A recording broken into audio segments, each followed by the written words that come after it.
This time of year, it is a time of giving. Now, I know that we start thinking about the blessings, and we give thanks, and we look at the ultimate gift that God gave us, and that was His grace and mercy through Jesus Christ. But one of the things that we were also called to do, and we've talked about this a lot, is to take care of those who are struggling and to be the hands and feet of Jesus. And I know that a lot of times that's an easy sell. You think about the children that and homeless and people that are struggling. Sometimes though, people who are struggling with addiction, you're like, well, they did that to themselves and this and that.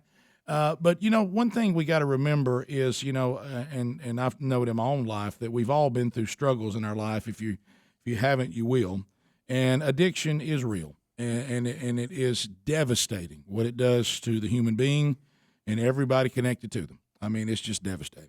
And I became familiar with a ministry called the Foundry, and have a lot of people who work with the Foundry, have been to some of the banquets to raise money for the Foundry, and it's a rescue mission and recovery center. And unfortunately, most everybody, either directly or indirectly, right now is affected in some way by addiction.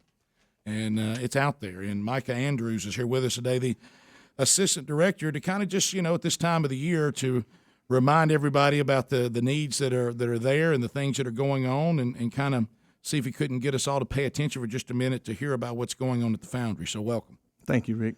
Wish there was no need for you, man. Yeah, me too. Unfortunately, there he is. You mentioned it touches a lot of folks. Statistically, 1 out of every 4 people in our country have a direct connection to addiction, whether it's a family member or somebody they know, and it's just a devastating issue.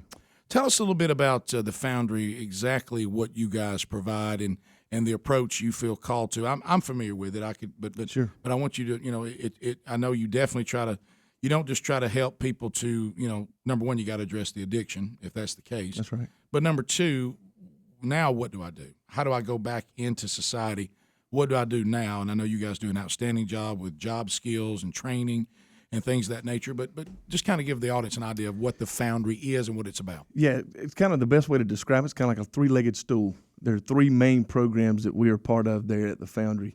Our relief program, which is providing services directly to those in need on the rescue mission side. That's right. The reentry program. We have about 40 men that are coming directly out of the state prison systems that we're trying to kind of help make that transition. We're that buffer.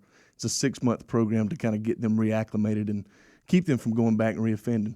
The primary program that we do, though, is our faith-based long-term recovery program. Yeah. It's a 12-month program. Our philosophy and approach is a little bit different than some of the traditional recovery programs. Our approach is that we are long-term. You didn't kind of get yourself into the problem, into addiction quick. So getting out of it's not quick. It's really not. That's right. Our philosophy is completely Jesus. We're completely faith-based. We kind of view it that the addiction is the outward sign of an inner void. And if we can help you find that peace, we believe that's what makes the life transition possible.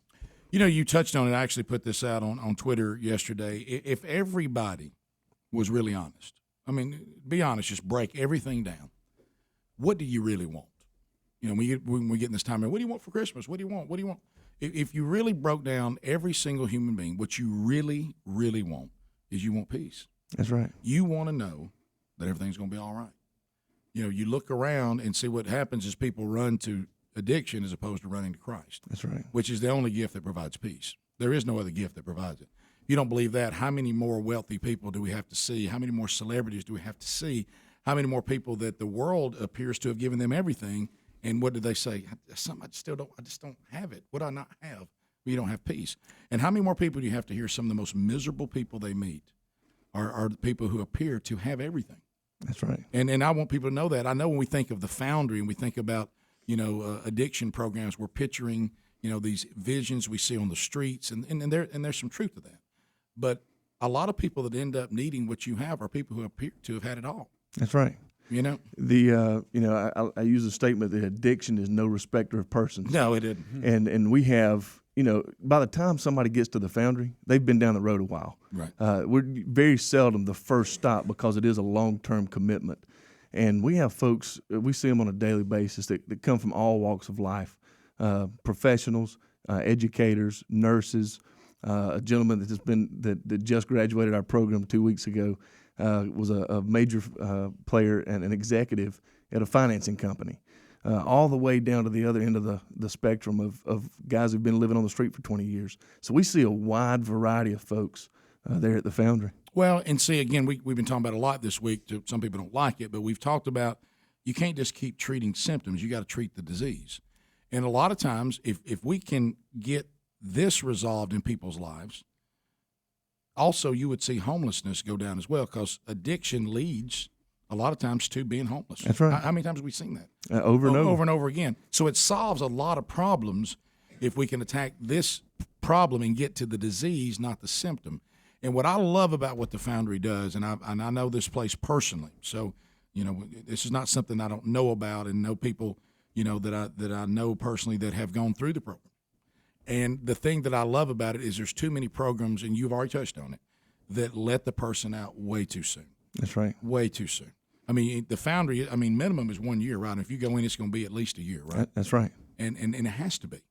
I know people that deal with this over and over again because they keep going to these programs that keep them 30 days, and I know that you can't make people stay. That's right. But the program's not even a year. The program is 30 days. The program, even if they do the whole thing, and it doesn't work. That's right. It doesn't work. And of course, a lot of them are not faith-based either. That's right. Changing behavior is the easy part. I can conform to just about anything that I'm subject to, but changing the way you think, it's Romans chapter 12, a transformed mind. Amen. It's literally changing who you are from the inside out as opposed to from the outside in. Well, let's talk about this because we just got a little bit more time left. We put all the information about the Foundry. I know this because, like I said, I've been to the fundraising banquets. The biggest problem is there's so many people that need it, but we got only so many rooms. We got only so.